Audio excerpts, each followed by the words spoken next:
여러분은 누가 우리 정 목사님 같은 분들이 오늘 저하고 함께 시간 보내실래요? 그러면 여러분 불안하세요?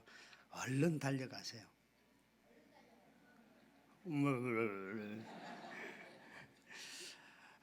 이게 누군가가 함께 한다는 말을 할 때에, 나하고 함께 시간을 보내자 할 때에 이게 마음도 맞아야 되고요, 형편도 맞아야 되고, 또 무엇보다도 자기가 그 사람을 더 좋아할 수 있어야지만 더 좋을걸요 아마. 그런데 도둑놈 같은 사람이 와서 함께 시간 좀 보내실래요? 그러면 하시겠어요? 여러분, 만약에 진짜로, 만약에 정말 하나님이 오늘 이곳에 오셔서 너 나하고 하루를 같이 보내자 그러면 여러분이 기쁘게 하나님 제 시간 다 드릴게요 이렇게 말할까? 아니면 왜 그러세요? 또 뭘 부려먹으시려고? 여러분 어느 쪽이세요? 우리가 누군가로부터 함께 하자는 제안을 들을 수는 있지만 실제로 그것을 받아들이는 것은 또 다른 문제고요, 그 안에서 또 무슨 일이 일어날지 아무도 몰라요. 아무도 몰라요. 22년 전에 결혼할 때 나는 당신이 건강할 때나 아플 때나 아픈 거 생각할 때 여러분 감기 정도는 생각하지, 암이 걸리겠다 10년 뒤에 이런 거는 생각 안 하잖아요, 그죠? 여러분 그런 거 생각하면서 결혼에 서약하시는 분 아무도 안 계시죠? 저도 아무 생각 없이 했어요. 그냥 늘 건강하겠지. 그런데 딱 9년 9개월 지나는데 쓰러져서 뇌경색이 딱 오고 22년의 뒤쪽이 아픈 기간이 점점 길어지니까 어느 날 그 언약을 보는데 이게 함께하는 게 이런 거였나? 함께한다는 말을 섣불리 못하겠더라고요. 함께한다 이 말이. 그래서 성경을 읽다 보면 많은 믿음의 선배들이, 야곱도 그렇고 전부 다 하나님 만약에 나의 삶에 함께 주신다면, 이게 조건이 붙는 이유가 자기가 살아가는 삶이 그만큼 불안정한 거예요. 아무리 하나님이 어떤 분인지 알고 있음에도 불구하고 실제 삶의 상황에서 겪을 일들은 너무너무 다양하고 컬러풀해가지고 이게 감당이 안 되는 거예요. 욥이 자식을 잃고 재산을 잃고 자기 몸에 병이 나서 탄식을 할 때 친구들이 와서 뭐라고 하잖아요, 그죠? 너 잘못한 거 있으니까 고백 좀 해라. 제일 싸가지 없는 인간들이죠. 누가 아픈 사람에게 와서 죄를 회개하세요 이런 사람 진짜 밥맛입니다. 그런 사람은 만나는 순간 예수 믿기 싫습니다, 여러분. 또 이런 거, 너 늘 경건하게 산다고 말했잖아. 이제 그런 경우가 생겼으니까 너 믿음대로 해봐. 와, 이거 더 밥맛이죠, 그죠? 네가 한 말대로 이제 살라는 거 아니에요? 또 있어요. 아직은 숨은 붙어 있네. 이런 거. 또 감사해라, 기뻐해라. 이런 말들 좀 많이 들어보셨죠? 욥에게는 하나도 도움이 안 되는 말들을 욥의 친구들은 다 했어요. 그 말을 듣던 욥이 화가 나가지고 욥기에 보면 이렇게 적혀 있어요. 13장 21절 22절. 욥기에는 별로 기도가 없습니다. 욥이 늘 항변하는 게 사실 기도이긴 한데 기도문으로 나오는 것은 몇 군데가 안 되는데 13장 21절 22절에 욥이 친구들의 말을 듣다가 하도 답답해가지고 하나님 앞에 가서 이렇게 기도를 시작해요. 하나님, 주의 손을 내게 대지 마시오며 주의 위엄으로 나를 두렵게 하지 마실 것이나이다. 그리하시고 주는 나를 부르소서. 그러면 내가 대답하리이다. 혹 내가 말씀하게 하옵시고 주는 내게 대답하옵소서. 무슨 말을 지금 하고 있는가 하면요, 친구들 얘기를 듣다가 하도 답답해서 욥이 하나님 앞에 가서 이렇게 기도하는 거예요. 하나님과 인간은 너무 격이 다릅니다. 인간은 하나님 앞에 서는 순간 두려움에 휩싸이고 그 거룩하심 앞에 아무도 설 수 없으니까 먼저 내가 두려워할 수 있는 요소를 다 빼주십시오. 그리고 하나님 앞에 제가 맞짱 뜨겠습니다. 하나님 나오시고 그 두려움만 없이 해준다면 저도 불러내시면 나가서 하나님한테 또박또박 대답 다 하겠습니다. 그런데 하나님 못 나갑니다. 왜요? 하나님과 나 사이가 너무나 격이 다르게, 존재가 다르기 때문에. 욥은 지금 있잖아요, 자기 삶의 깊은 고통 중에서 사람은 다 고통을 겪으면 생각이 열리기 시작해요. 그 생각의 끝이 어디 가는가 하면 모든 만물의 근원이신 하나님께 가서 묻기 시작하고 따지기 시작하고 하나님과 속에서 토론을 하게 됩니다. 그런데 그 하나님이 너무나 위험이 많고 두려운 분이기 때문에 욥은 나가려고 해도 힘의 균형이 없기 때문에 나갈 수가 없다는 거예요. 어떤 리차드 로우라고 하는 주석가가 이 본문을 읽으면서 이렇게 밑에다가 토를 달았어요. 욥은 지금 이런 이야기를 하고 있습니다. 하나님이 인간이 되어 보셨습니까? 이렇게 욥이 하나님께 질문한다고 그가 말을 했어요. 여러분, 우리가 삶의 고통을 당할 때 다 누군가 와서 무슨 얘기를 하면 다 묻는 질문이, 그들이 무슨 말을 하든지 간에 그에 대한 답은 네가 한번 당해봐라, 네가 한번 겪어봐라, 그런 말을 할 수 있는가? 그러니까 인간은요, 다 자기와 같은 처지와 형편에 처한 사람을 만날 때 위로가 되고 그 사람과 함께 마음이 열리게 되고 생각을 펼쳐놓게 되지요. 어쩌면 저와 여러분이 하나님을 제일 좋아하는 이유는 창조 때 하나님만 만나서가 아니고요, 십자가에 달려 아무 말도 못하고 짓밟히고 죽임을 당하시는, 처참하게 비난당하시고 매를 맞고 돌아가시는 그 하나님의 모습을 보기 때문에 우리 모두가 다 하나님 더 좋아할지도 몰라요. 리차드 로우가 말한 대로 하나님 인간이 되어 보셨어요? 이 질문을 욥이 했다니까. 욥기는 그 기록된 연대를 측정하기가 어려워요. 물론 욥의 문체가 그렇기도 해요. 그 시대 배경을 찾기가 어려워요. 그러나 고통의 문제는 여러분 시대를 가늠할 수가 없습니다. 고통은 인간이 범죄하고 타락한 이후부터 계속해서 삶 속에 함께 있어 왔기 때문에 그 깊은 삶 속에서 어느 시대나 고통을 당하는 사람들이 다 있는데, 그 사람들의 한결같은 질문은 하나님 인간이 되어 보셨어요? 이 질문을 하고 있는 거지요. 여러분, 저와 여러분은 너무 믿음이 많아가지고 이런 질문 잘 하지 않습니다. 여러분들은 다 우리가 뭐 인간이 그렇지 뭐 하나님한테 대들 이유가 뭐가 있겠어, 하나님 다 알아서 하시지. 여러분, 하나님에 대해서 좀 생각을 좀 해보면 하나님이 우리를 당신에게로 불러내시고 초청하시고 우리와 함께 하시는 그 자체가 이미 그분이 우리에게, 우리가 그분을 어떻게 대하든지 다 받아주시겠다는 거 아니에요? 저는요, 하나님이 정말 이해하기가 쉬운 말이 이 말이에요. 내가 당신의 원수일 때도 나를 위해 죽었다는데 내가 지금 원수가 아닌 지금은 그분한테 가서 욕을 한들 그분이 나를 죽이겠냐 이거예요. 어떻게 생각하세요?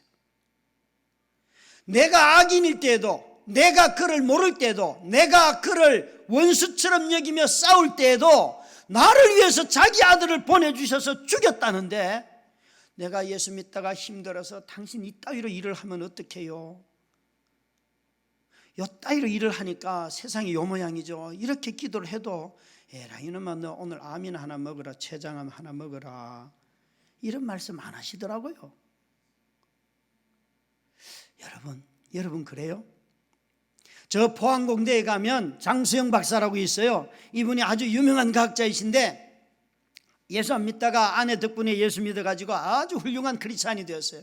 어느 날 성경을 펴서 읽는데 창세기 1, 2, 3장을 읽다가 과학자로서 질문이 생긴 거예요. 하나님, 왜 하나님이 인생을 이렇게 복잡하게 만들었어요? 이 연놈 두 놈만 죽이면 인생이 깨끗한데 이 두 연놈만 죽이지 왜 이 인생을 꼬았어요? 그렇게 자기가 질문을 했대요. 그러니까 하나님이 대답을 하시기를, 수영아, 너는 네 새끼 마음에 안 든다고 널 때려 죽이냐? 나는 내가 만든 애들 내 마음 안 들어도, 내게 마음이 안 들어도 나는 걔들을 때려 죽일 수가 없다. 나 걔들 사랑한단다. 여러분, 좀 하나님한테 대들어봐요. 인생이 어렵다면서 참지 좀 말고. 자기가 병 걸려요. 우리 하나님이 원수일 때도 우리를 위해 죽어주셨다니까요.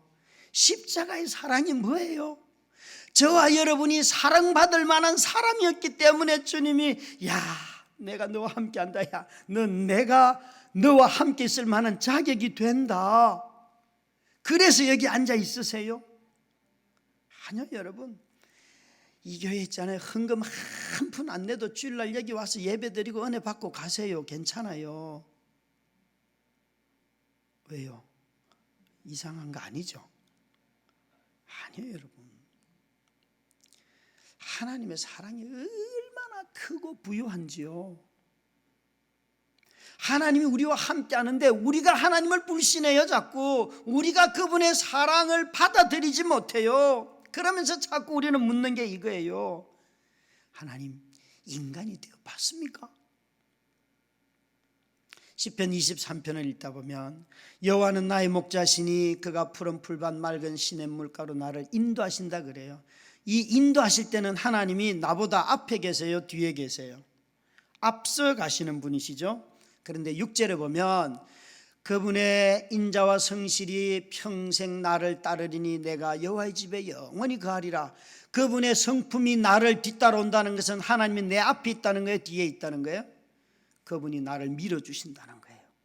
앞에도 계시고 뒤에도 계세요. 그런데 하나님이 가장 우리의 삶에 가까이 계실 때는 시편 23편 4절에 따르면 네가 사망의 음침한 골짜기를 갈 때에 나는 너로부터 가장 멀리 떨어져 있으며가 아니고 나는 너와 함께 있을 것이며 주의 지팡이와 막대기로 너를 안위할 것이다. 함께 있는다는 옆에 붙어 있는 거예요. 앞도 아니고 뒤도 아니고 내 곁에 딱 붙어서 있을 때가 언제라고요? 사망의 음침한 골짜기에 있을 때에. 아니, 저와 여러분의 탄식은 이거예요. 하나님, 뭐 구질구질한데 여기 와서 나하고 함께 사시려고 그냥 이번 원래 2016년도에 아파트 50평짜리로 뻥 좋은데 당첨이 돼가지고 이 구질구질한 전셋집 털고 좋은데 가서 저와 함께 살아요. 이렇게 말할 때 하나님이 얘야, 네가 구질구질하게 보이는 그 전셋집에 살아도 나 거기 너와 함께 있고 50평에 가서 살아도 나 너와 함께 있어.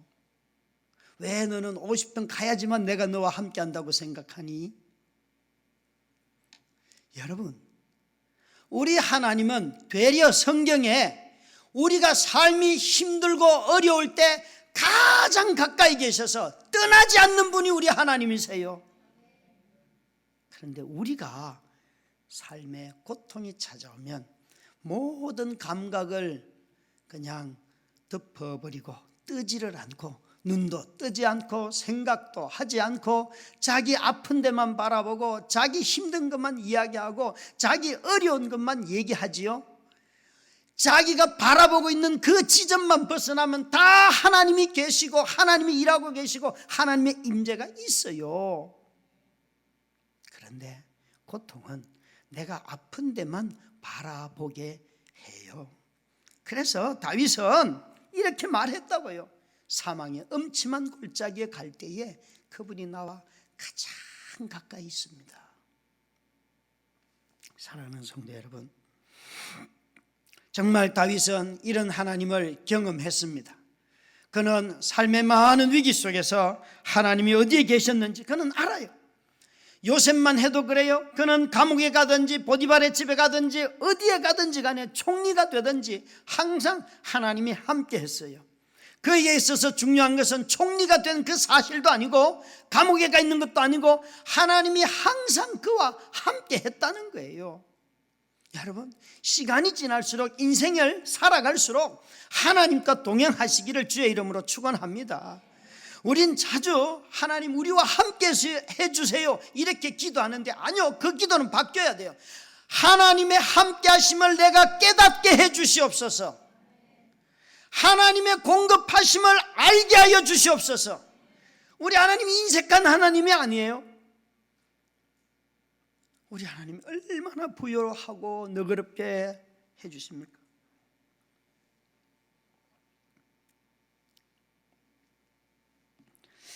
그런데 오늘 읽은 말씀은요, 구약의 어떤 선지자도 어떤 사람도 어느 누구도 경험하지 못한 말씀이에요. 구약의 모든 선지자들은 말을 통하여서 하나님으로 나타난 천사나 사자들이나 이런 부류를 통하여서 하나님을 경험했지만 오늘 우리가 읽은 이 말씀은 그것이 아니라 말씀이시고 하나님이신 그분이 우리와 똑같은 몸으로 우리에게 오셨다는 거예요. 눈으로 볼 수 있고 만질 수 있고 같은 식탁에서 밥을 먹을 수 있고 그런 하나님이 우리 앞에 오셨다는 거예요. 여러분, 하나님이 우리 가운데 임재하고 계신다는 거예요. 이것이 얼마나 여러분 복 중의 복입니까? 하나님이 나와 함께 계신데요. 그런데 이 하나님은 예전에 계셨고 말씀으로 계셨고 몸을 입고 이 땅에 오셔서 계셨었고 그리고 이제는 부활승천하셔서 하늘 우편에서 온 세상을 통치하시고 되려 성령을 우리에게 보내주셔서 성령이 우리 안에 내주하게 하시면서 우리와 함께 하시는 분이시잖아요. 여러분, 저와 여러분은 어느 누구도 고아가 될 수 없어요. 부모는 나를 버려도 부모가 자식을 못 키울 수는 있어도 하나님이 우리와 함께 하시기 때문에 버림받을 수가 없어요. 이런 확신들이 하나님이 우리와 함께 하셔, 하나님이 우리 자녀들과 함께 하셔, 이 마음의 확신이 들고 나니까요, 얘들아, 아빠가 해줄 수 있는 것은 먹여주고 입혀주고 재워주고는 할 테니까 나머지는 너희 인생은 너희가 산다. 그러니까 알았어 그러더라고요. 여러분, 아이들이 알았어 그러면 공부를 한다는 소리예요, 안 한다는 소리예요? 안 한다는 소리입니다. 여러분, 안 한다는 소리예요. 중학교 들어갔는데 수학 시험 딱 첫 번 보자마자 4점을 받아왔어요. 그런데 학교에서 전화가 왔어요. 그래서 선생님 왜요? 그러니까 자녀가 수학 성적 4점을 받아서 학교 좀 오셔야 된대. 그래서 아니, 성적을 받았으면 됐지 왜 제가 학교를 갑니까? 그냥 성적대로 처리하시면 됩니다. 그러니까 그 문제가 그런 게 아니래요. 아이 4명이서 저희 아들하고 같이 4명이서 약속을 한 거예요. 이번 수학 문제는 풀지 말고 그냥 다 찍기로 하자. 다 찍기로. 그래서 4명이 같은 시험을 보던 4명의 친구가 들어가서 3명은 다 풀고 저희 아들만 놀랍게도 찍기를 하고 나오는 거예요. 여러분, 이 사실을 들었을 때 여러분에게는 영적인 분별력이 이렇게 섭니까 안 섭니까? 얘가 지금 시험 본 게 아니고 우정을 테스트하고 있구나, 이런 게 분별이 되세요 안 되세요? 성적밖에 안 보이시죠? 저는 막 영적으로 굉장히 분별력이 많은가 봐요. 이놈이 우정을 테스트했구나, 시험을 안 봤구나. 그리고 이제 집에 있었어요. 애가 오더라고요. 야, 오늘 수학 찍기에서 4점 받았다며? 그러니까 아니나 다를까 대답이 이렇게 돌아와요. 친구들이 나를 배신했어. 여러분, 이렇게 자식이 말하면 여러분은 손이 가만히 있을까요? 입이 무거워질까요? 어떻게 돼요? 예? 왜 또 말을 안 하세요? 여러분 있잖아요, 기도하실 때 집에서 남편하고 싸울 때, 아내하고 싸울 때 하던 말로 기도해야지 하나님이 다 알아들어요. 나는 너무 우아한 말로 하면 얘야, 너 정갑신 목사가 기도하는 것 같다 얘야, 이러실 거예요.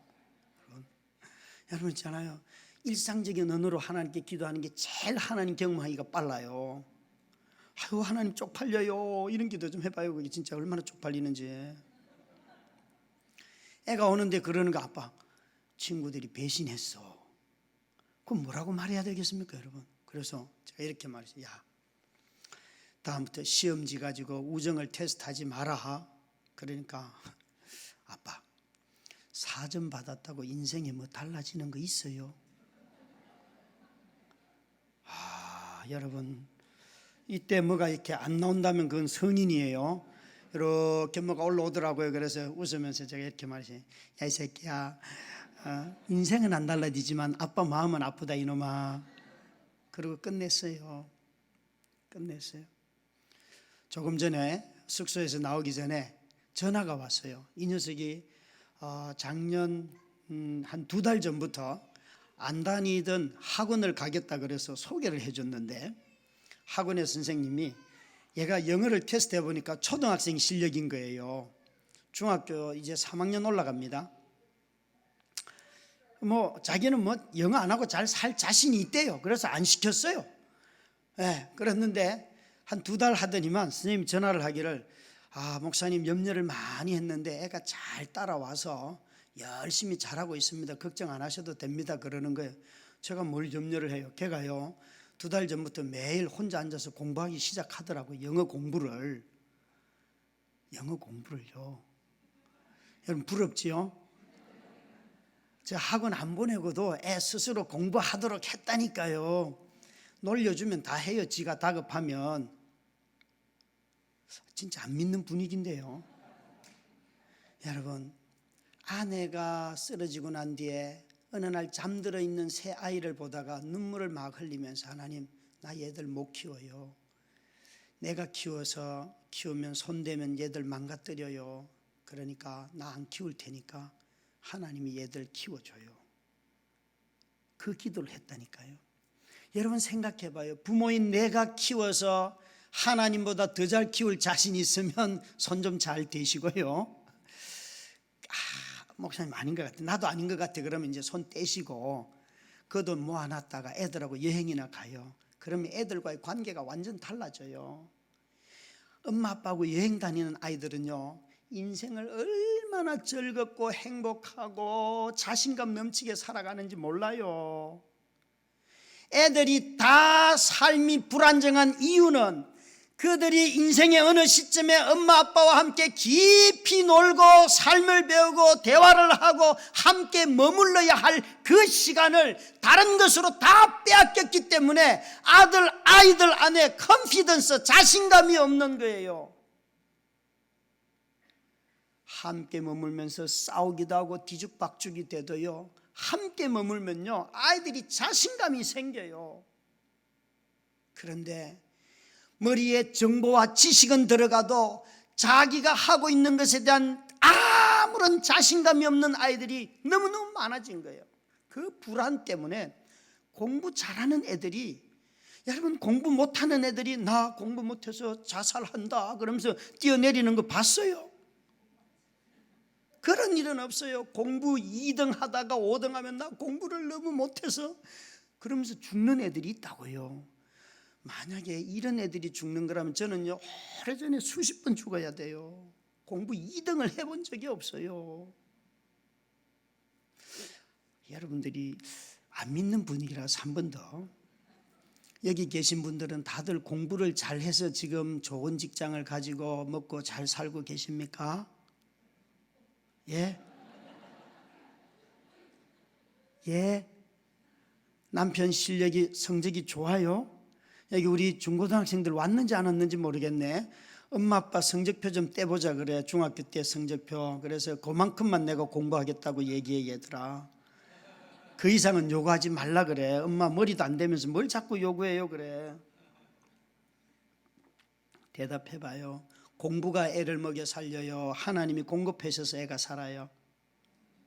또 꾸물꾸물해요. 하여간 여러분, 함께하는 시간이 적으면요 아이들이 안정감을 갖고 자라지를 못해요.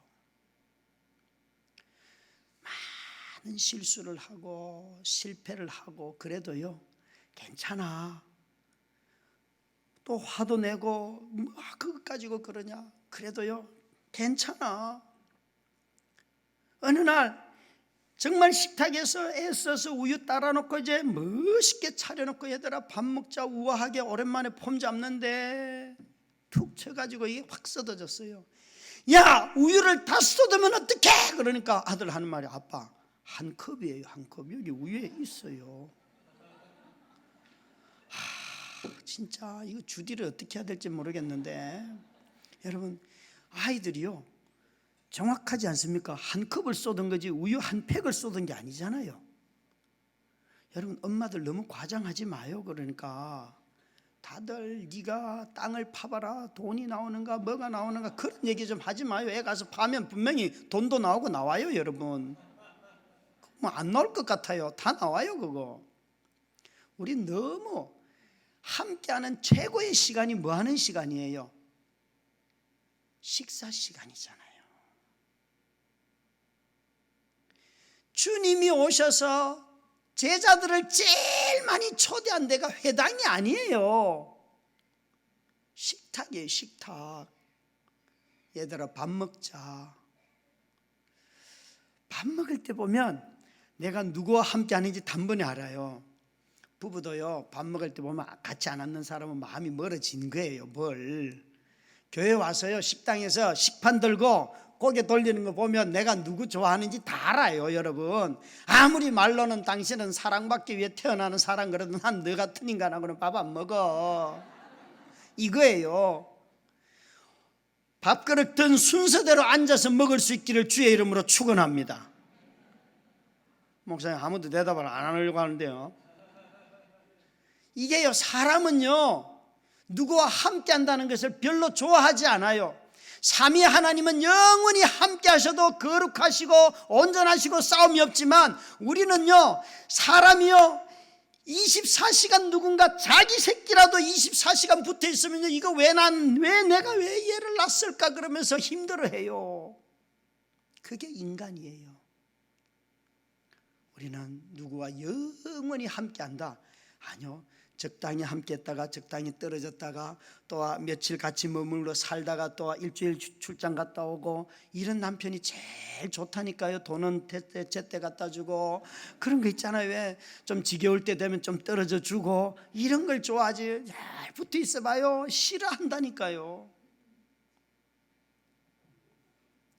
여러분, 부모와 자식은 살면 살수록 붙는 거예요, 독립하는 거예요?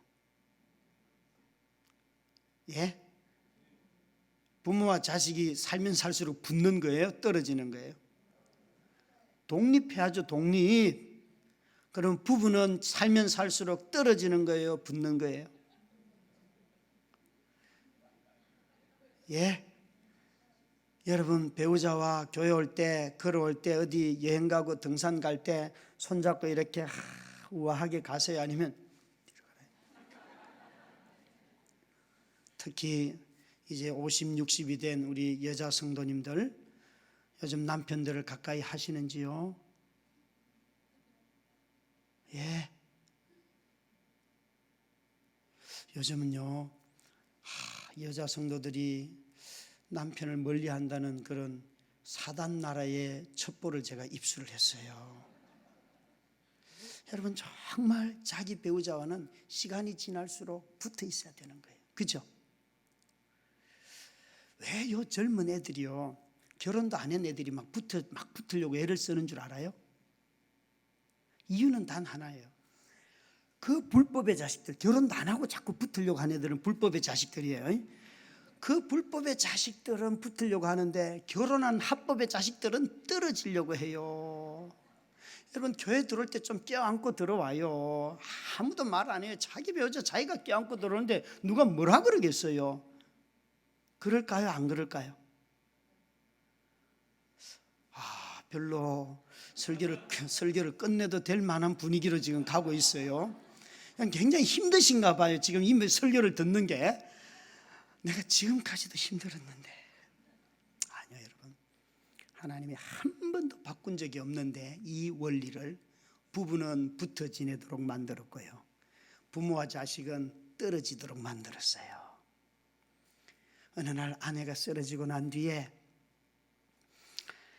한 7년쯤 지나다가 성경을 읽는데, 왜 그런 게 있잖아요. 평소에 감동이 안 되다가 어느 순간 정말 성령의 감동으로 말씀의 은혜가 올 때, 하나님이 짝지어 주신 것을 사람이 나누지 못할지니라, 그 한 구절이 딱 들어오는데 제가 바로 이렇게 말해서, 나 싫어. 왠가 하면 하나님이 짝지어 주신 것을, 사람이라는 그 사람 대신에 하나님이 짝지어 주신 것을 질병이 나누지 못할지니라, 이렇게 제가 바꾸었거든요, 마음속에서. 하나님이 짝지어 주신 것을 질병이 나누지 못할지니라. 하나님, 벌써 7년이요 7년, 지금은 벌써 11년이 지나갔죠. 7년 지날 때 그 말씀이 딱 들어오는데, 하나님, 이 인간이 너무 오래 살면 나는 어떻게 해요? 청춘이 다 지나가요. 제 나이 40살, 아내 나이 35에 쓰러졌는데 정말 그 절박함이라고 하는 것 있잖아요. 새벽기도 가다가 손잡고 새벽기도 가는 양복을 입은 부부를 보고 그 길 옆에 차를 세우고 운 적도 있어요. 나에게는 저렇게 함께 새벽기도 갈 이제 시간이 없구나. 혼자 울면서 간 적도 있어요. 깊은 외로움이지요. 그런데 하나님의 말씀이 하나님이 짝지어 주신 것을 사람이 나누지 못할지니라. 너무나 혹독해요. 너무 혹독해요. 그래서 제가 이렇게 대답해서 하나님, 나 싫어. 나 싫어. 나 싫어요. 하나님한테 막 대들고 데려가시라고. 참 여러분, 우리가 자기 배우자가 항상 사랑스럽고 항상 건강하고 항상 정말 애정이 넘쳐서 나를 잘 섬기기 때문에 사랑할 수 있는 사람이 있을까요? 인간은 절대 연합할 수 있는 존재가 아니에요. 왠가 하면 우리가 너무나 이기적이기 때문에. 우리 안에 성령이 오셔서 거듭나게 하고 하나님의 영으로 우리를 바꾸어 주셔도 했다가 안 하려고 하다가 또 시도하다가 성공하다가 실패하다가 이걸 반복하면서 계속 왔다 갔다 해요. 그렇게 삶을 살아가게 되더라고요. 어느 토요일 날 아침에 얘들아 일어나라 그러니까 우리 그 잠자던 3명의 아이들이 다 눈 뜨는 게 아니고 아들만 눈을 뜨고는 벌떡 일어나오면서 이러는 거야. 아빠, 우리 집에는 왜 남자들만 일을 하는 거야? 이러는 거야. 우리 집에는 왜 남자들만 일을 하는 거야? 그래서 맞네. 그러니까 이놈이 아주 말장난을 말재주가 있어요. 큰 여자는 아파서 아무것도 못하고 내일 이제 시험 보는 그 자기 누나는 사춘기 때인데 그때가 누나는 말을 안 들어서 아무것도 못 시키고 막내는 할 줄 몰라서 못하고 딱 타령이 맞잖아요. 그래서 제가 너무 기가 막히게 잘 어울리는 말이라서 아들한테 한번 마음을 떠보려고 아들아, 그러니까 우리 남자들 둘이 도망가서 우리 둘이 살래 그랬어요. 우리끼리 살자. 그러니까 우리 아들이 저를 보고 저엄마를 보고 아내를 집에서 간병했거든요. 저를 보고 자기 엄마 보고 자기 엄마 보고 저 보고 이렇게 막 보더니만 엄마는 이러는 거예요. 그래서 내가 이제 한 8년쯤 돌봤으니까 이제는 욕 안 해. 아빠가 할 만큼 했고 이 정도 되면 세상의 법으로는 데려가고 그래. 그러니까 이제 우리 딴 데 가서 살자. 그게 예의라는 거야, 예의. 그렇게 아들한테 얘기를 했어요. 그랬더니만 우리 아들이요, 단 1초의 지체도 없이 딱 이런 거야. 아빠, 쓸데없는 소리 하지 마시고요. 엄마의 남편은 아빠고 아빠의 아내는 엄마예요. 죽을 때까지 돌보세요.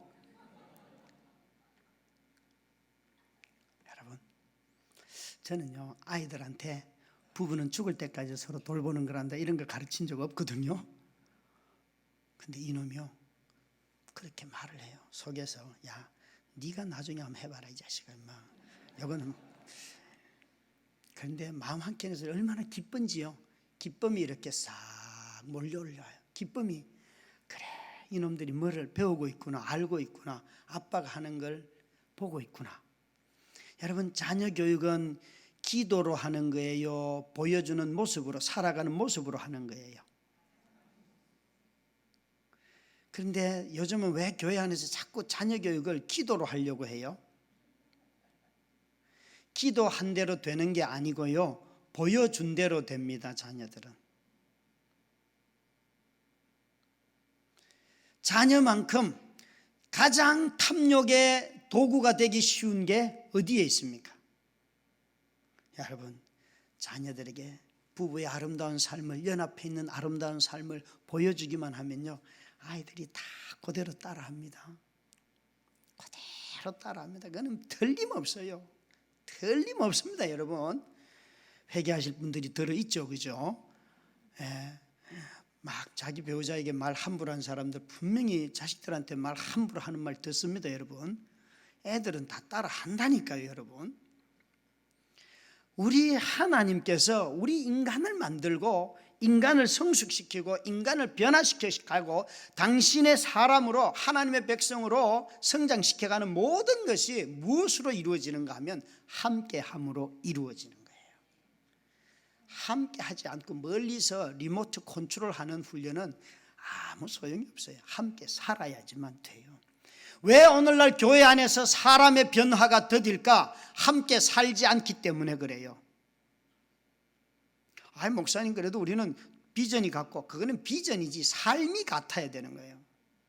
그래서 공동체가 필요하고, 큰 교회가 될수록 작은 구역 모임에 더 속해가지고 그 안에 있는 사람들과 열심히 사랑을 주고 받아야 돼요. 서로의 허물을 이야기하고. 함께함이 얼마나 큰 위로와 능력이 되는지요.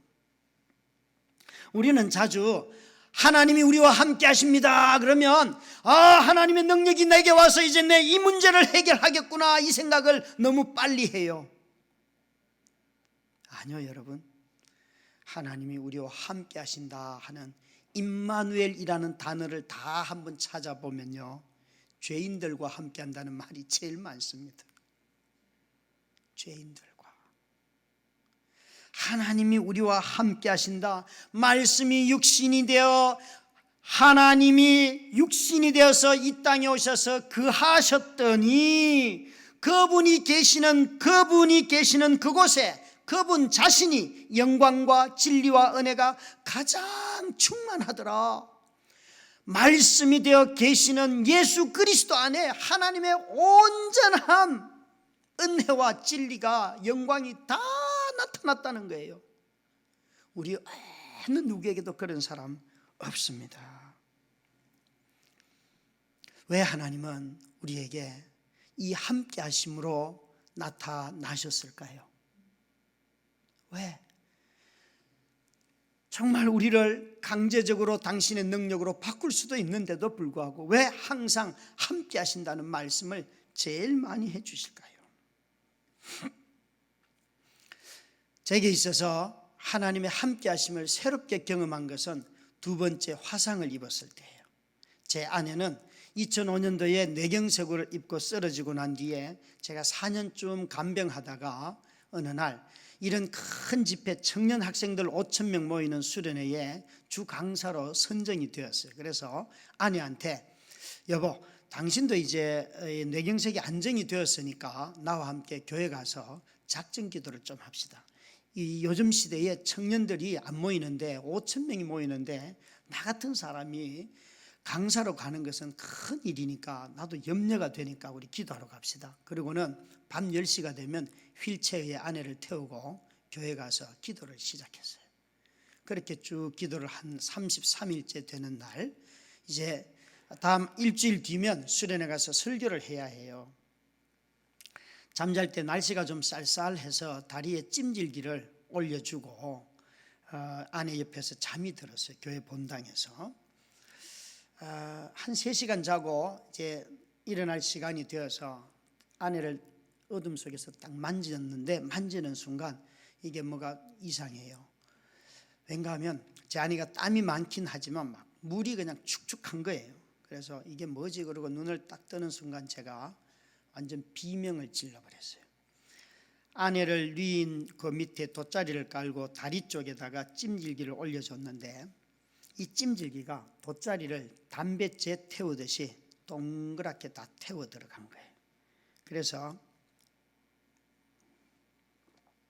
축구공만한 사이즈의 큰 불탄 홀이 이렇게 생긴 거예요. 근데 그 위에 다리가 다 있었어요. 그래서 다리를 3도 이상의 화상을 입고 다리를 잃었어요. 작정 기도를 하다가 그런 일이 생겼어요. 그건 제게 정말 큰 어려움을 가져다 줬어요.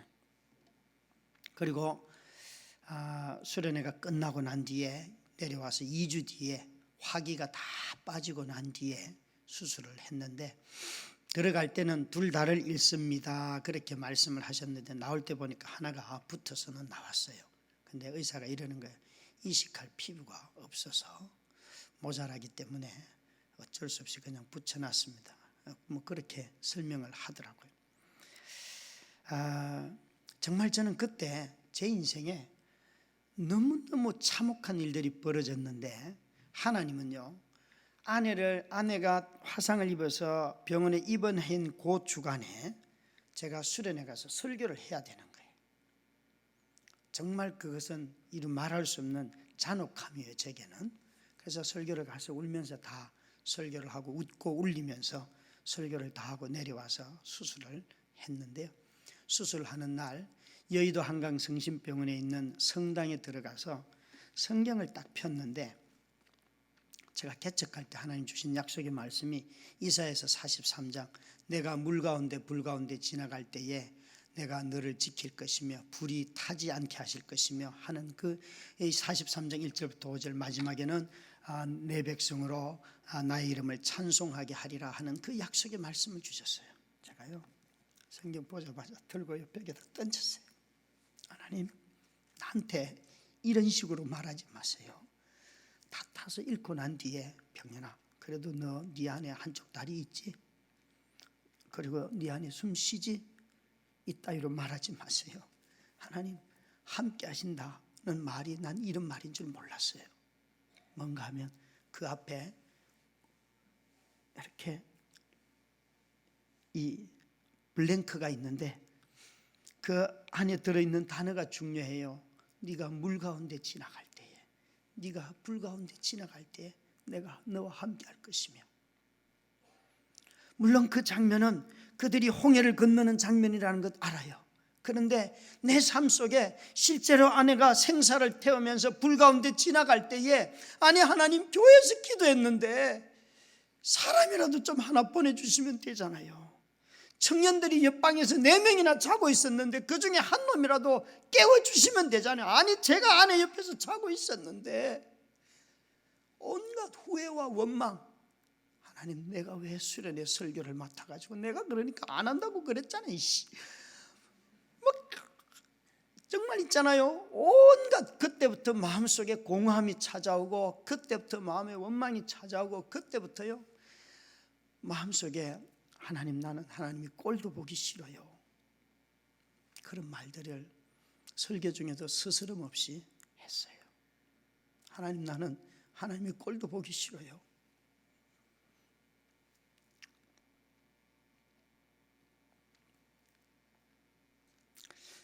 그때 금식기도원에 다시 올라갔을 때에 어제 말씀드린 그 찬송을 주시는데요, 제게 응답은 이거예요. 그 찬송을 딱 줄 때 안 낫는다는 소리였구나 하는 걸 그때 알아들었어요. 왠가 하면 그 4년 동안의 시간 속에 저한테는 한 번도 하나님이 네 안에 일어난다, 회복된다, 치료한다, 고친다 이런 말씀을 하신 적이 단 한 번도 없어요. 그냥 너 나만 바라봐라. 그게 전부였어요. 그래서 그때 정리를 했어요. 하나님, 지금까지 안 낫는다는 소리를 하신 거군요. 좋아요. 그러면 하나님, 이제 다시는 이런 기도 안 해요. 예수님의 이름으로 질병아 물러갈지어다 수없이 기도했어요. 예수의 이름으로 없는 다리도 생길지어다 기도했어요. 내 기도로 내 믿음으로 안 된다면 저와 제 아내를 위해서 기도해준 그 수많은 사람들의 기도로 하나님 일으켜주시고 낫게 해주세요. 내 믿음으로 안 된다면 우리 장모님의 믿음은 저보다 더해요. 하루에 거의 잠자는 주무시는 시간 빼고는 다 기도만 하시는 분인데 장모님 믿음으로 하나님 일으켜주세요. 정말 그럴 만큼 아주 애절하게 기도했어요. 그런데 낫는다, 회복한다 하는 말씀을 안 하시길래 그래서 그래요, 그러면 안 낫는다는 소리로 들을게요. 그러고는요 이렇게 기도 제목을 하나님 바꿉니다 그랬어요. 우리는 모두 다 기도하는 걸 가만히 보면 바꾸어달라, 문제를 풀어달라는 게 전부잖아요. 그죠? 그런 기도를 정말 많이 해요. 그것도 예수의 이름과 능력으로. 그런데 그렇게 기도해도 안 풀려. 계속 똑같아. 그럴 때는 여러분 다른 능력이 필요한데요. 그것은 변하지도 않고 고쳐지지도 않는 그 상황을 품을 수 있는 사랑의 능력이에요. 예수의 능력으로 삶의 환경을 바꾸는 것이 아니라 예수의 사랑이 내가 그것을 품을 수 있도록 만들어주는 능력이 있어요. 창조하실 때는 모든 것을 마음대로 만드셨어요. 그리고 망가졌어요. 그러나 나중에 부활의 때에 하나님은 망가진 모든 것을, 모든 만물을 다시 회복시키세요. 그때도 하나님은 완전한 능력으로 모든 것을 만드신 의도대로 바꾸실 거예요. 그러나 창조도 아니고 마지막 심판의 때도 아니고 지금의 시대를 살아가는 우리에게 있어서 하나님의 능력은 어떤 모양으로 나타날까요? 있는 병을 다 고치나요?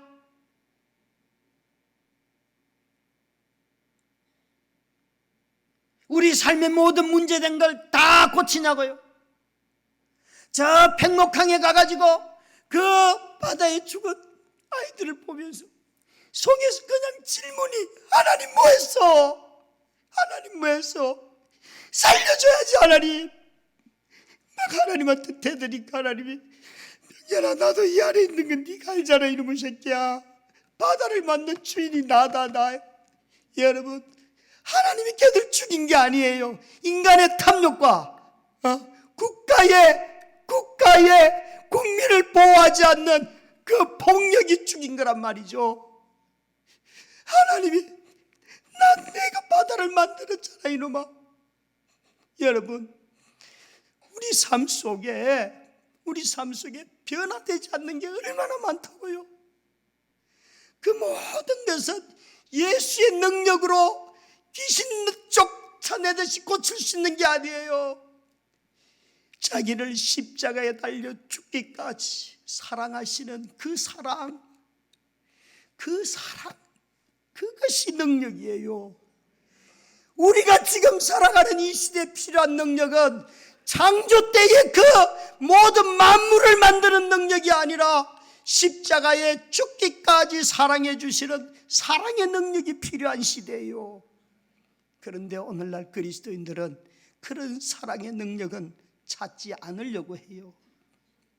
여러분 정말 우리가 예수의 능력으로 자꾸 환경을 바꾸는 데만 우리의 기도를 쓰지 마시고 예수님의 사랑으로 나도 품고 가족도 품고 이웃도 품고 다른 사람도 품고 정말 함께 품어가면서 점점 우리의 품이 넓어져서 우리 안에 십자가의 사랑이 나타나기를 주의 이름으로 축원합니다.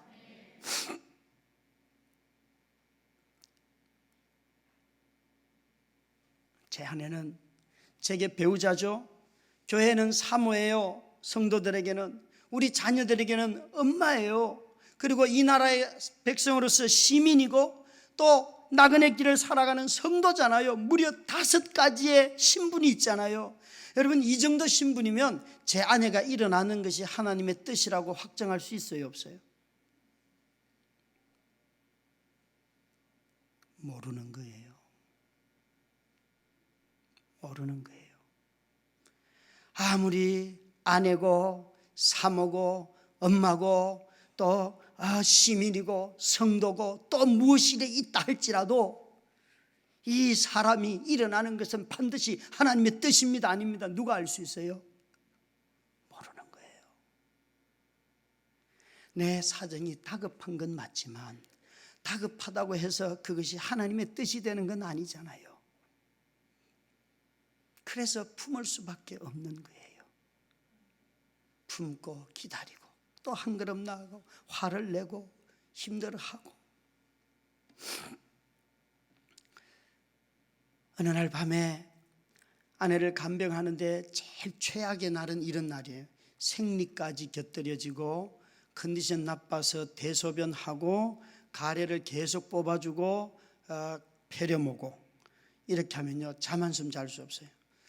저도 제가 건강한 남성인데 여자들이 잠을 어려워하는 걸 이해를 못했어요. 아이 낳고 비실비실하고 이런 거 왜 저럴까 했는데, 아내 간병하면서 잠이 모자라고 난 뒤에 이거였구나 하는 걸 깨달은 게 있어요.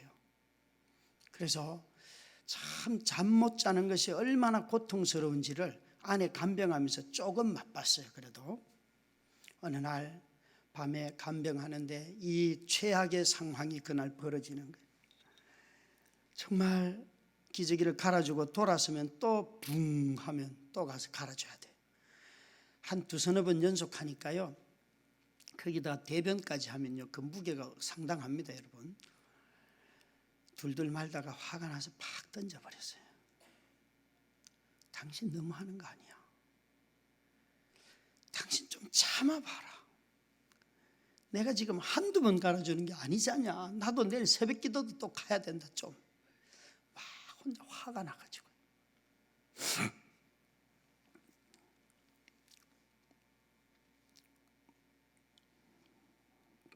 그렇게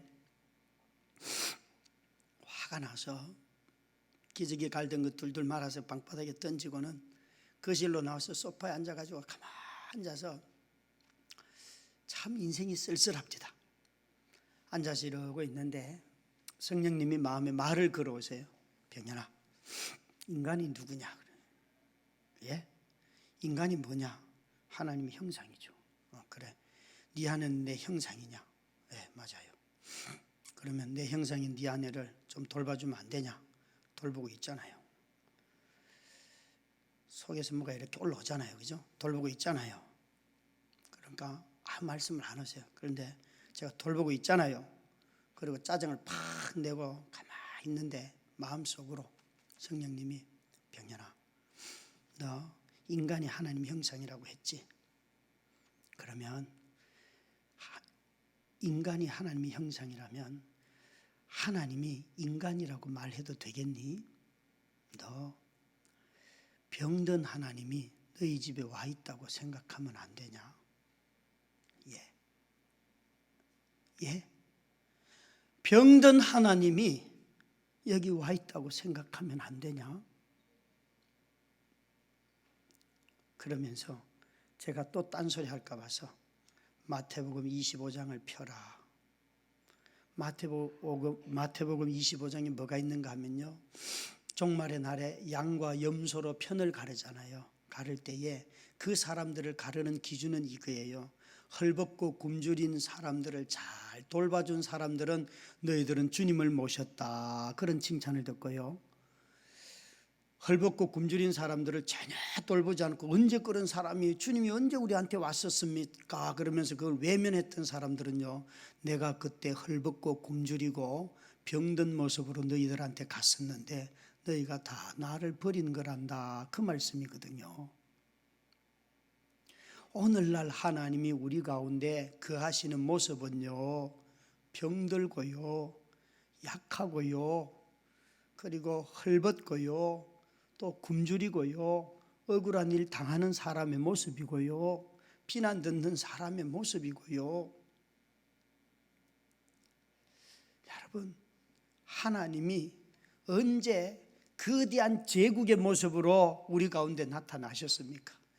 저 베들레헴 아주 골짜기에 정말 우리끼리 모여서 만왕의 왕이 태어났습니다 노래할 때에 축하할 사절단이 없으니까 그 목동들 불러가지고 쇼를 하게 하시고 천사들을 노래하게 하시고 동방에서 온 겨우 현자들 몇 명 와서 이렇게 보고 돌아가게 하시고, 그게 전부잖아요.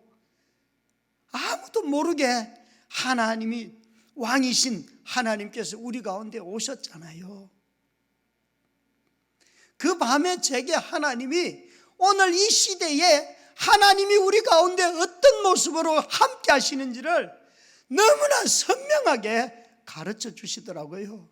병년아, 병든 하나님 좀 돌봐주면 안 되겠냐? 그 음성을 들었을 때 제가 무릎 꿇고 알겠어요. 그런다고 해서 그 다음날 일어나서 헤헤 웃으면서 아이고 하나님 여기 계시네, 그렇게 돌보지는 않아요. 또 짜증나요. 여러분, 하나님 모시면 좋을 것 같아요?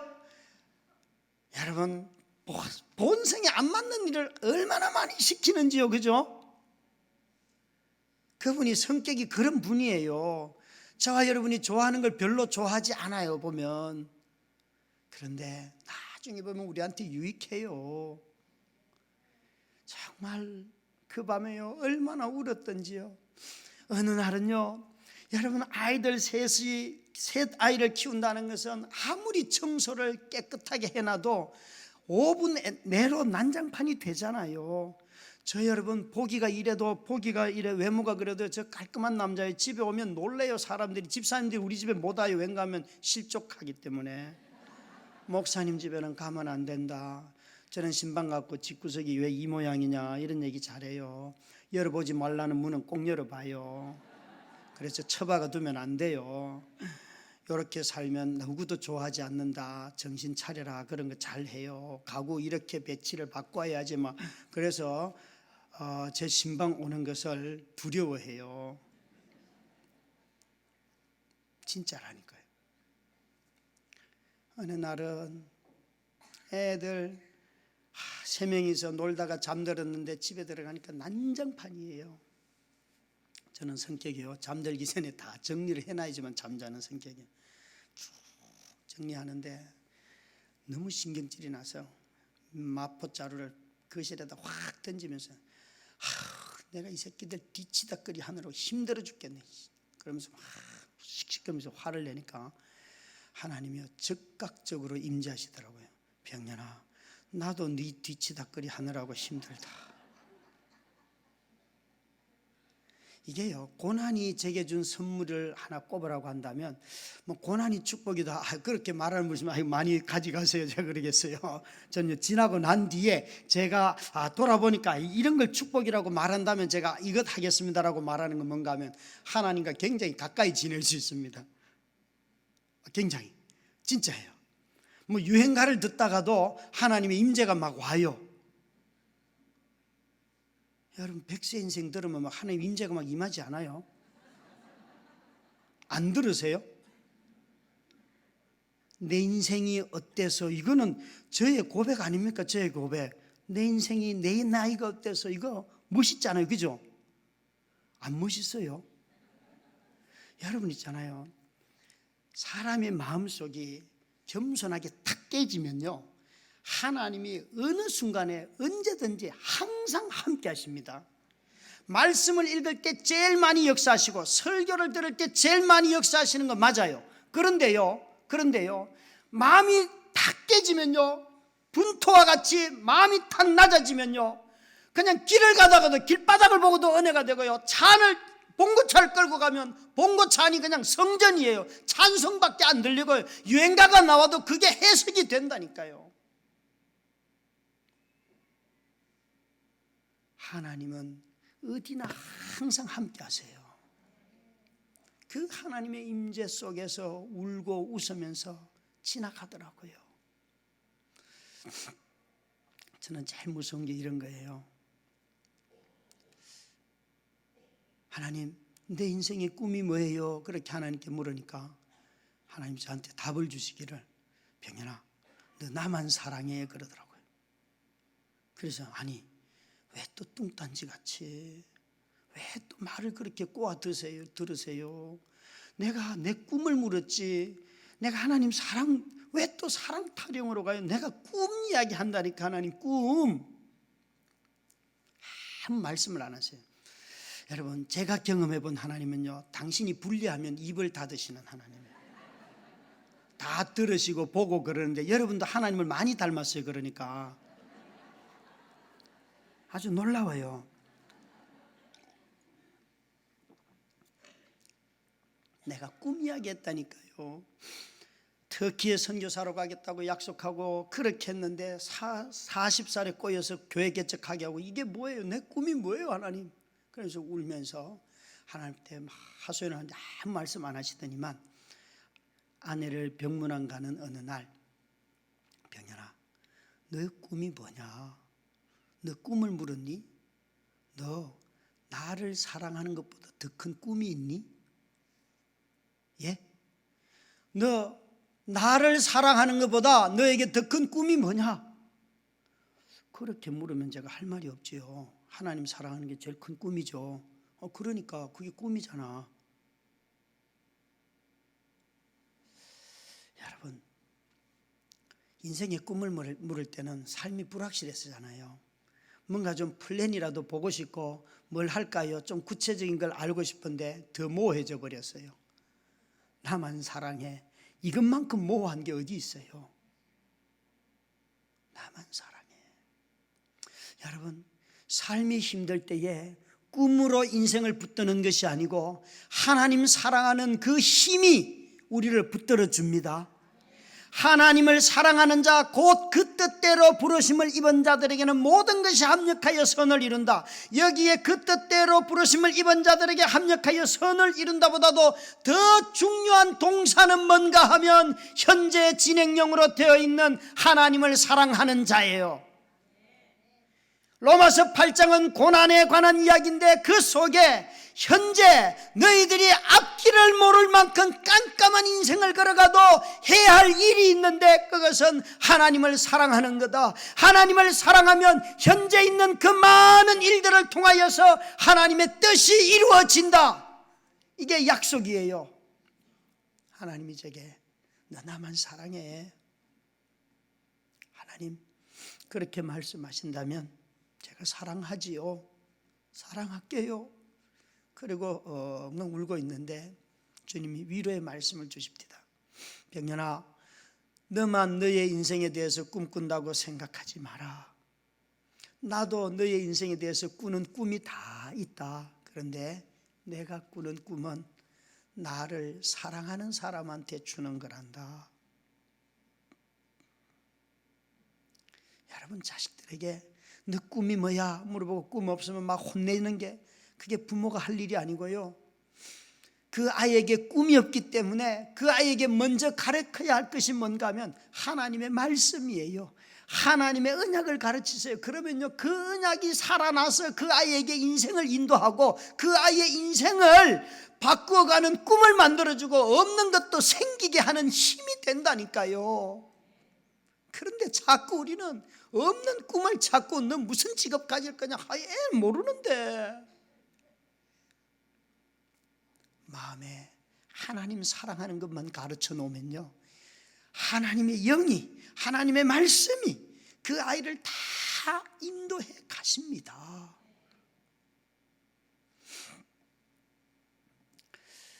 우리가 함께 하는 이유는 사랑하기 위함이에요. 함께 하는 이유는 사랑하기 위함이에요. 다른 그 무엇도 아니에요. 다른 거 무엇도 아니에요. 제가 쓴 책이 몇 종류가 있어요. 난 당신이 좋아, 그 책을 처음 쓰고 너무 기뻤어요. 왠가 하면 처음으로 아내 쓰러지고 난 뒤에 처음으로 제가 돈을 버는 것 같더라고요. 그래서 저는 책을 쓰면 정말 베스트셀러가 돼가지고 돈이 막 수백만 원이 수천만 원이 그냥 들어오는 줄 알았어요. 그래서 너무 흥분해가지고 원고를 다 출판사에 보내고 난 뒤에 혼자 앉아가지고 흐뭇해가지고 막 혼자 미소 짓고 있는데 아니나 다를까 그분께서 나타나시더라고요. 성령님께서 병연아, 그 돈 네 돈 아니다 그래요. 그래서 또 왜 꼬장을 부리십니까? 이거는 마음에 그냥 나중에 더한 말이에요. 그냥 왜 그러세요 또. 그러니까 이렇게 대질문을 하시더라고요. 너 6년 동안 어떻게 살았는지 돌아봐라. 그게 무슨 말인가 하면요, 제가 6년 동안 다른 사람들 후원받아서 살아왔거든요. 그러니까 뭐 하라는 거예요? 너도 남을 도와주라는 소리예요. 정말 답답해요, 하나님은. 그래서요, 알았습니다. 그러고는 어떤 분이 생각이 났어요. 그래서 그분은 큰 딸이 저희 교회를 나오시고 그분은 우리 교회를 안 나오시고 자녀들이 믿음이 좋았어요. 아주 서울에 있는 강남의 어느 큰 아파트 단지의 조합장을 하시다가 자수성가를 다 해서 20몇 억이 되는 재산까지 가졌던 분인데 다 몰락을 하고 아파트 마지막 경매로 넘어가는 그 순간이 온 그런 분이 왔어요. 그런 분의 딸이 왔어요. 이제 그 딸이 어느 날 아빠가 가족회의를 하고 물었다는 거예요. 얘들아, 아빠가 돈을 벌라 그러면 지금이라도 벌러 나갈 테니까 도대체 어떤 아빠가 되기를 원하냐 이렇게 물으니까 큰딸이 아빠, 우리는 부자 아빠를 원하는 게 아니고 경건한 아빠를 원해요 그랬대요. 그 교회를 안 다녀보신 분이 경건이 뭔 줄 압니까? 그래서 경건이 뭐냐 그러니까 교회 나가시고요, 목사님이 하라는 대로만 다 하시면 됩니다 그랬어요. 그래갖고 나오셨어요. 그래서 새벽 예배부터 나오시더라고요. 근데 새벽 예배 때 여러분 뭐 성경을 잘 못 읽는 분들은 성경을 한번 써보시면 좋습니다 그랬더니 이분이 성경을 쓰기 시작하는 거예요. 1년 반 만에요 유일하게 성경을 쓰신 분이에요. 성경 쓰다가 예수님을 영접했어요. 이분이 60이 넘어요 나이가. 성경 쓰다가 팔이 퉁퉁 부었는데도 멈추지 않고 끝까지 썼어요. 지금은 변해서 집사님이 되셨죠. 그때는 저에게 안 나오시는 분이신데 이분을 제가 우리 교회 집사님들 몇몇 분들한테 찾아가서 집사님들, 내가 이런 생각이 있어요. 이 가정이 지금 이렇게 평생 살던 집을 다 경매로 넘어가고 이제 살 곳이 없어지는데 월세 보증금이라도 모아서 우리 줍시다. 그리고 저 사람들이 살 수 있도록 그렇게 합시다 그랬어요. 그리고는 헌금을 다 해보라 그랬어요. 그랬더니만요, 헌금이 2번에 걸쳐서 한 번은 집값을 구할 때에 3천만 원 정도가 헌금이 나왔고요. 그리고 난 뒤에 또 한 2, 3년 뒤에 그분들이 다 신용불량자이기 때문에 일을 할 수가 없어요.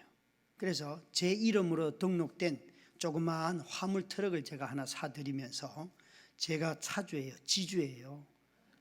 저는 투잡을 오래전부터 하고 있습니다 여러분. 그래서 갖다 드리면서 이것 가지고 가족을 먹여 살려요 그런 일을 했어요. 그런데 그 집사님들하고 돈 모은 돈 가지고 가서 이분에게 그걸 드리니까 이분이 이러는 거예요. 목사님, 나는 이 교회도 안 나가는데 어떻게 이런 돈을 나한테 줍니까? 이래요. 그래서 제가 이렇게 말씀드렸죠. 저도 이거 설명을 잘 못하겠습니다. 자꾸 따지거나 묻지 마십시오. 자꾸 설명하다 보면 제가 가져가는 수가 있습니다. 이게 설명하기가 진짜 어려운데, 하나님은 무조건적으로 사랑하라 그러는 것밖에는 제가 드릴 말씀이 없습니다. 그러고 그냥 왔어요. 그랬더니 정말 이분이 교회 앞에 집을 얻고 그렇게 쭉 사셔서 지금은 저희 교회에 신실한 안수 집사님이 됐어요. 얼마나 삶은 어렵죠 지금도. 그래도요 얼마나 신실하게 주님을 사랑하는지 몰라요. 놀랍지 않아요? 내가 힘들고 어려우면 나를 도울 자를 보내주시는 게 우리의 생각 아니에요. 그런데 내가 도울 자를 주신다니까요 하나님은. 왜 그래요? 왜? 주님이 우리와 함께 하신다는 말 속에는 당신이 말씀이 육신이 되어서 십자가에 달려 죽으셨잖아요. 그게 사랑이란 말이에요. 함께하면 사랑이에요. 내가 하나님 사랑합니다 그러면 하나님은 나의 뭘 보는 거예요? 정말 이놈이 사랑하는가 아닌가, 그거 테스트 해보시겠죠, 그죠? 다 해봐요 여러분. 이삭을 주신 하나님은 이삭을 바치라고 하는 하나님이에요. 이삭 받을 때만 좋은 줄 알아요? 아브라함은 이삭 드릴 때도 좋아했어요. 여러분, 바알의 신, 우상을 섬기는 사람들의 신은 나에게 주는 것밖에 없는 신을 믿는 건 우상이에요. 우리 여호와 하나님은 우리에게 주셨던 것 거두어 가시는 하나님이라고요. 공급자이시면서도 시험하시는 분이 참 하나님이라고요. 이 말에 걸려 넘어지지 말기를 바라요. 오늘날 사람들은 그들 마음속에 하나님이 계시는 게 아니에요. 미켈란젤로가 지은 천지창조라고 하는 그림이 있어요. 아담이 이렇게 멋있는 남자, 정말 팔등신의 남자가 누워가지고 몸매를 드러내고 있다고요. 그 위에서 내려다보는 할아버지가 있어요. 그 할아버지는 누구일까요?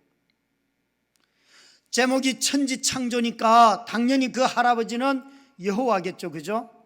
아니요, 제우스 신인데요. 무슨 말을 하려는 줄 알아요?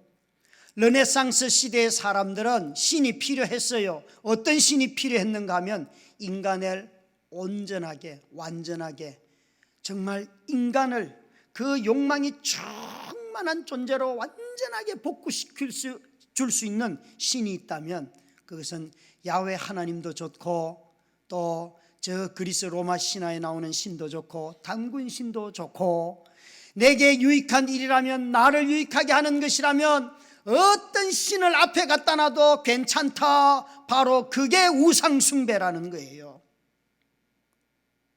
여러분, 오늘 한국교회는 성경이 말하는 하나님을 섬기지 않습니다. 자기의 신을 자기가 만들어서 섬기고 있는 것이에요. 하나님은 끊임없이 성육신을 얘기했어요. 그분 자신이 낮아지셔서 우리와 함께 하신다고, 우리와 함께 하신다고. 그래서 나는 내 아들을 보내서 죽기까지 사랑한다고 말했다고요.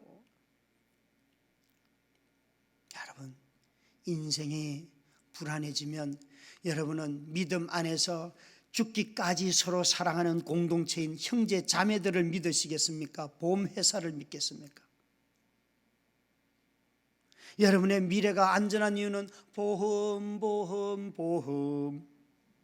보험이십니까? 아니면은 성도, 교회?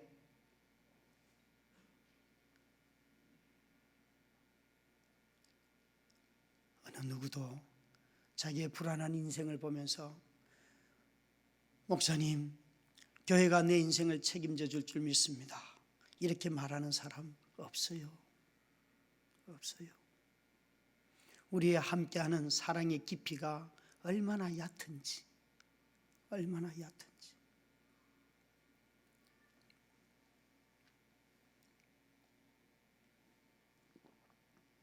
제게는 이 함께하니까 저한테 가끔 찾아와서, 아니 가끔이 아니죠, 매년 찾아와서, 지금까지는 매년이에요. 보니까 목사님 생활비 좀 주세요, 이런 청년들이 들어있어요. 얼마나 기쁜지 몰라요, 여러분. 목사님한테 와서 생활비 좀 주세요 그러는데, 그걸 얼마를 주면 되냐 그러니까 한 달에 20만 원만 주세요. 그래서 주고, 너는 얼마를 주면 되냐, 50만 원 달라고 50만 원 주고, 지난 2년 동안 열심히 잘 했어요. 어느 날 작년 한 9월 달쯤에 사례가 밀려가지고 안 나오는 거예요. 그래서 재정부에서 그런 연락이 왔길래, 그래, 그러면 담임 목사 월급을 제일 먼저 홀딩하는 게 그게 예의다, 예의. 전도사들 월급 다 주고 부교육자들 보너스까지 다 줘라. 나는 내가 한 달 버틸 믿음은 있다. 그랬더니만 10월 셋째 주에 제 월급이 나왔어요. 그런데 이제 그 약속한 청년들에게 생활비를 보내줘야 되는데 28일 보통 보내줬어요. 안 나가니까 애들이 29일 딱 그 다음날 카톡이 왔어요. 목사님, 혹시 생활비가 안 들어왔는데 잊으셨습니까? 뭐 그런 투예요. 그래서 제가 밑에 답을 크크 이렇게 적고는 그냥 아무 말도 안 하고 크크 2개만 적고 찍고 보냈어요. 왜냐하면 제게는 돈이 하나도 없기 때문에 이것을 이 아이들에게 사실대로 말을 할까 말까 이 고민을 저는 하고 있었던 거예요. 물론 제가 얘기해도 그 청년들이 듣고 충분히 이해해 주는 관계죠. 그런데 성령님이 제 마음속에 이러는 거예요. 병년아, 너 맨날 청년들 보고 우리 자식이다 이런 얘기 했지 않냐. 너 네 자식이 돈 없다 그러면 그 아이들에게 야, 아빠 돈 없다 이렇게 말하니, 아니면 빌려서라도 주냐, 이런 마음을 주시는 거예요. 이런 마음을 준다는 건 무슨 소리예요? 그죠? 여러분도 아시죠? 그게 나무집 자식이라니까요. 제가요, 알겠습니다, 순종하겠습니다, 그리고 마음을 딱 먹고 잠을 딱 자려고 하는데 바로 하루가 이렇게 넘어가잖아요, 그죠? 띵동 그러는데 이 뭐지? 그 진동이 와서 딱 열어보는데 제가 제일 기뻐하는 로고가 떴어요. 우리은행 로고. 우리은행 로고. 정말 너무 기뻤어요. 거기에 다 필요한 돈이 거기 있어요. 그래서 그 다음날 보내줬어요. 보내주고 한 3주 뒤에 제가 제 월급 받았다 그랬잖아요. 3주 지나고 난 뒤에 그때 얘들아 내가 왜 그때 크크 했는 줄 아냐 그랬어요. 왜요? 그러니까 이런 이야기를 해줬어요. 그러니까 애들이 이해를 하더라고요. 이해를 해요.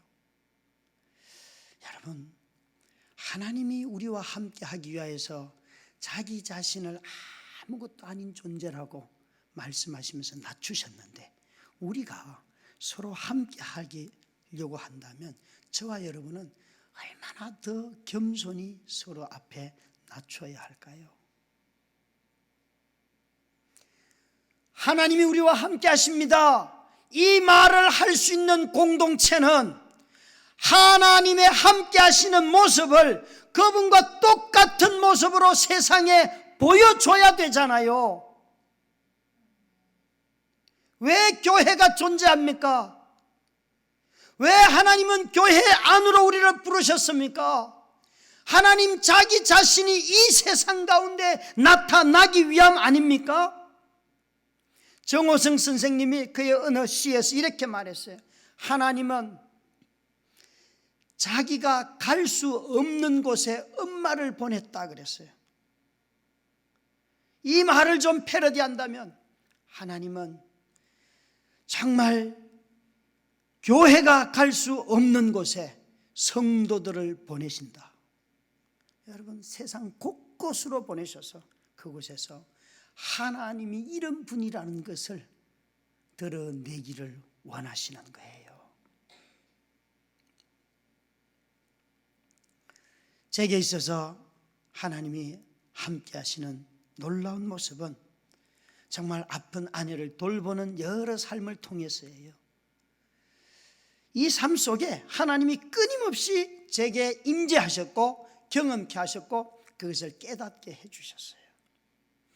저희 집에 제 아내를 주일날 교회 갈 때는 교회 태우고 가고 여름 수련회 태안으로 가면 태안까지 태워가고 뭐 이런 그 일들을 해왔던 앰뷸런스 구급 사설 요원이 있어요. 제 아내를 5년 동안 그렇게 해줬어요. 늘 유급으로 그렇게 했습니다. 그런데 어느 날 제게 자신감이 생겼어요. 내가 저 구급대원들이 끌고 다니는 이동 침대 구하고 하면은 얼마든지 내가 아내를 태우고 다닐 수 있겠다. 그리고 석션기를 장착하고 다 했어요. 그랬더니만 이제 제가 아내를 데리고 다닐 수 있는 거예요.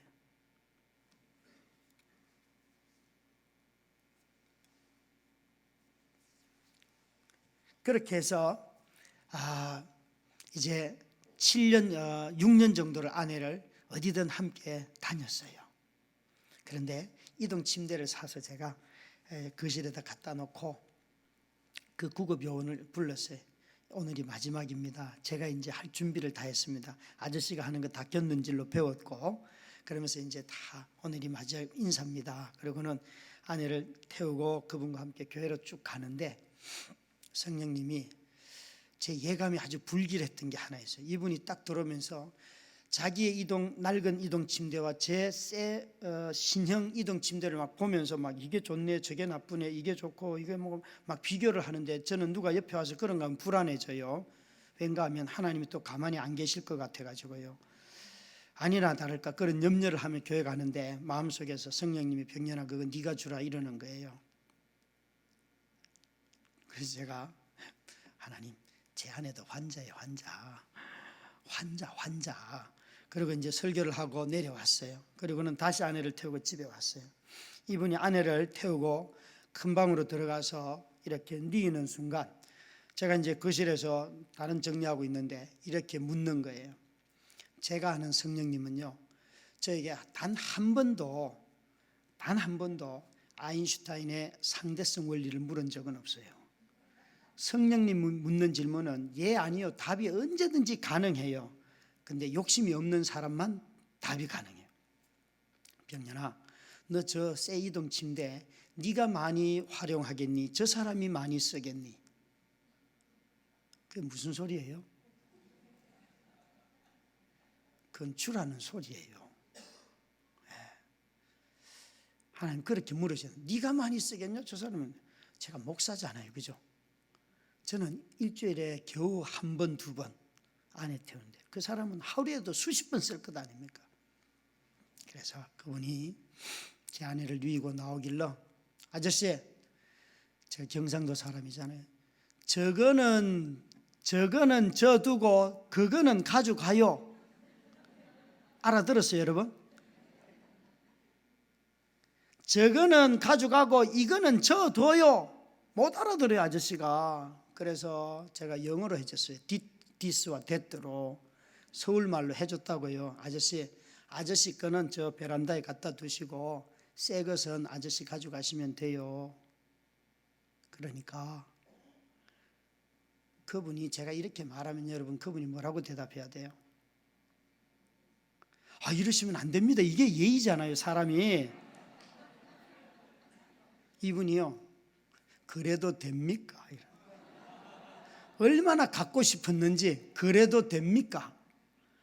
아, 정말 여러분 제가 그 400만 원짜리인데 줬어요. 여러분 제 마음이 기뻤을까요? 화가 났을까요? 여러분 있잖아요, 큰 단위의 액수를 순종 한번 해보고 나면 그게 바로 즉각적인 기쁨이 올까요? 아쉬울까요? 후회가 밀려오고 내가 무슨 짓을 했지? 이게 아닌데 또 속 안 나? 막 그런 게 와요, 안 와요? 오더라고요. 그런데 이 간증을요, 한 2년이 지나고 난 뒤에 했어요. 어느 교회 권사님이 들으시고, 목사님 나 너무 은혜 받았는데 그 새 이동 침대 사세요. 내가 400만 원 헌금할게요. 그러는데 목적 헌금은 목적대로. 그래서 받을 수가 없잖아요. 머리가 돌더라고요 그때. 그래서 권사님 뭐 낡은 것도 있는데 그거 안 사도 됩니다. 뭐 제가 마음만 받겠습니다. 속에서는 딴 목적으로 주시면 좋겠습니다 이러는데 권사님 눈치가 빠르시더라고요. 역시 권사님들 눈치가 빨라야 돼요.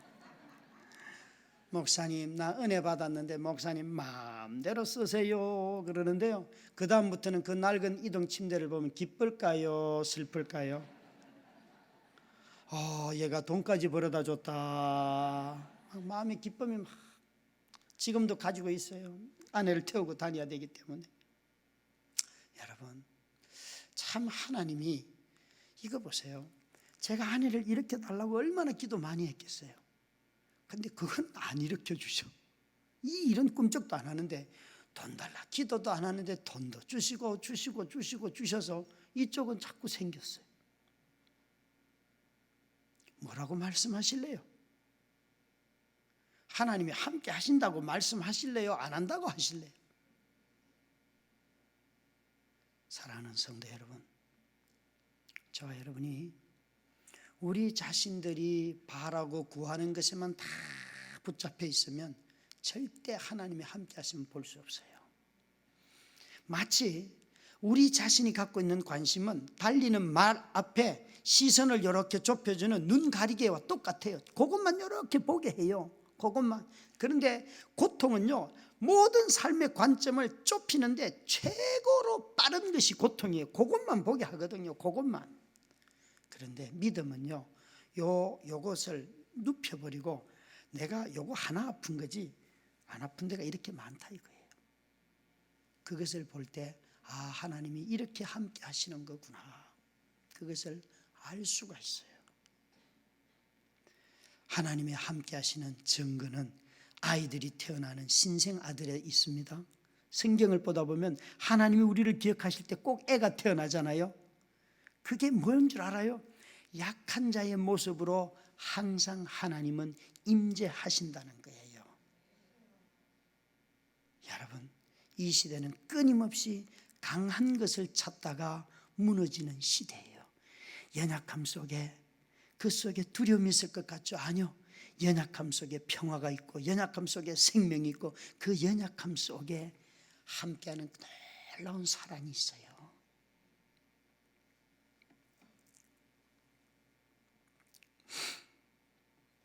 저는 제가 교회를 하고 난 뒤에 가장 큰 은혜는 이거예요. 4년쯤 지날 때 제가 사표를 쓰겠다고 집사님들에게 말씀을 드렸어요. 이건 목회가 아니다. 다른 목사를 불러서 목회를 잘 하시고 나는 아내를 돌보는 것이 내 소명인 것 같으니까 그냥 아내를 돌보는 것으로 내 생애를 정리를 하마. 그러니까 그 중에 한 여집사님이 지금은 권사님이 되셨는데, 목사님 선한 목자 비유가 뭐예요? 그러는 거예요. 그 목자가 양을 위해 죽는 거지. 그러니까 그거 말고도 있잖아요. 하여튼 제자 훈련은 잘 하셔야 돼요.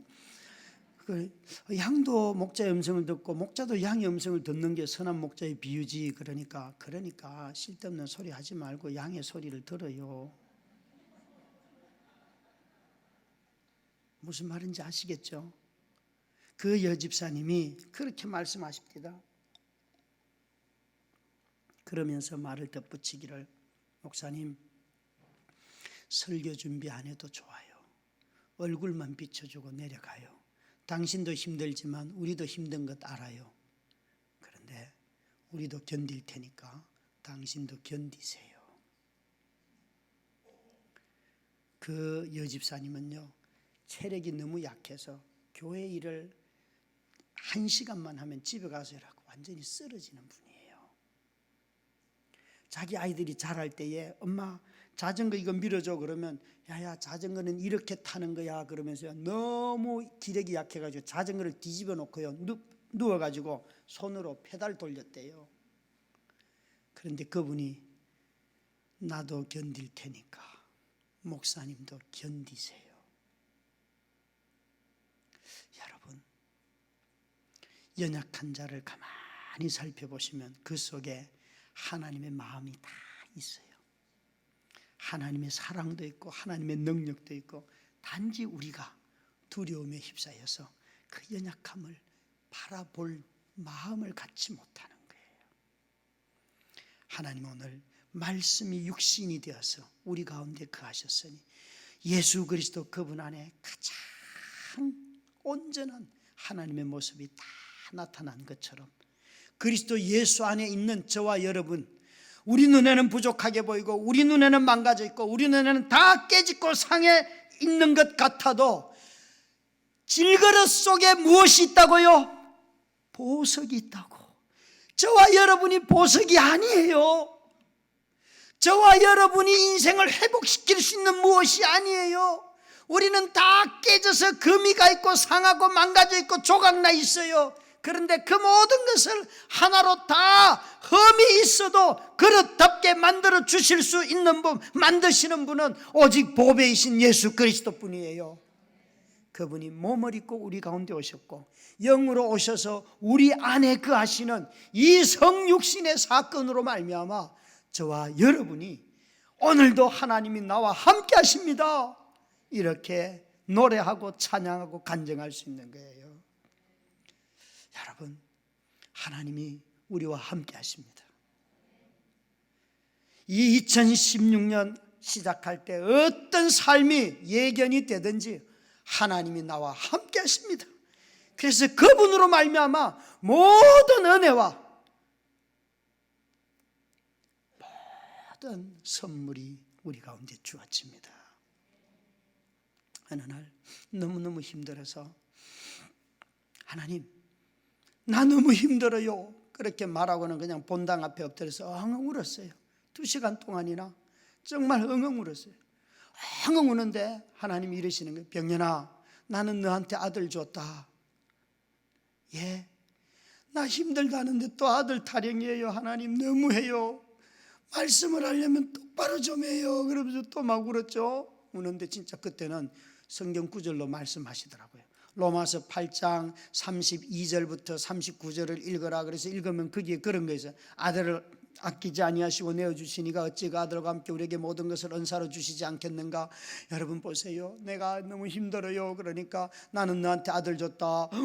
와, 제 아내가 일어나는 것은 주신 아들보다 귀한 거예요? 더 중요한 거예요? 아니에요? 중요한 거 아니죠, 그죠? 그런데 당연히 더 귀한 아들까지 주신 분이기 때문에 우리가 구하는 거 이거 당연히 주실 분이죠. 그죠? 그죠? 우리는 다 그렇게 생각해요. 그런데요, 39절까지 읽으라 그랬잖아요. 35절쯤 가면 이런 게 있어요. 환난과 기근과 곤고와 위험과 적신과 칼이랴. 뭘 주신다고요? 안 들었죠, 그죠? 아들 주신 그분이 우리에게 환난과 기근과 곤고와 위험과 적신과 칼이랴, 이런 게 있어도 하나님의 사랑에서 끊어지지 않는다. 무슨 말이에요? 여러분, 우리는 다 아들까지 주신 분에게 가서 당신 나한테 아들까지 줬는데 아파트 한 채 주는 거 그거 뭐 아들보다 아파트 못한데 그거 당연히 줘야지. 빨리 줘, 빨리. 하나님한테 이렇게 덤빈다니까요. 그런 식으로 기도하는 일들이 얼마나 많습니까? 아들까지 줬다는데 왜 이걸 안 줍니까? 그런데요, 그날 아침에요, 제 눈에 열린 성경 말씀은 그게 아니에요. 병년아, 나는 내가 너한테 줄 수 있는 최고의 선물 내 아들을 줬다. 네 아내가 일어나는 것이 내가 준 이 아들보다도 더 귀하냐? 예? 귀하지는 않죠. 아들 줬다고 말할 때는 제가 덤벼들었어요. 그런데 네 아내가 내 아들보다 귀하냐? 뭐가 너의 인생에 더 귀한 거냐? 이렇게 물으니까요, 당연히 예수님이죠. 이게 답이잖아요. 한번 잘 대입해봐요. 여러분, 아들을 우리가 다 받았어요. 그런데 여러분 정말 갖고 싶은 거 최고로 좋은 거 뒤에 다 넣어봐요. 그러면 받은 아들이 별로 값어치가 없는지, 아니면 아들을 받았는데 뒤에 최악의 것을 다 넣어봐요. 받고 싶지 않은 거 다 넣어봐요. 그러면 우리는 아무것도 안 받은 사람인지. 그제서야 눈이 열리더라고요. 성령님이 무슨 말씀하신 줄 아세요? 병연아, 내가 인간에 줄 수 있는 최고의 선물은 예수 그리스도밖에 없단다. 여기 계신 어른들, 지금까지 인생을 살아오셨는데 앞으로 1년을 더 살든 2년을 더 살든 하루를 더 살든, 아이고 나는 이제 생명의 길에는 별로 연연해하지 않아요.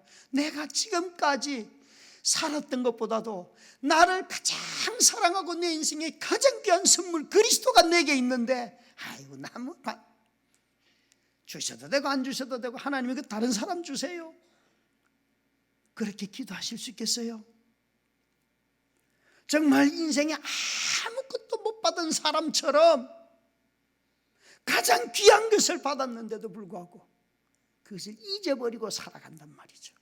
그때서야 성령님이 말씀해 주시더라고요.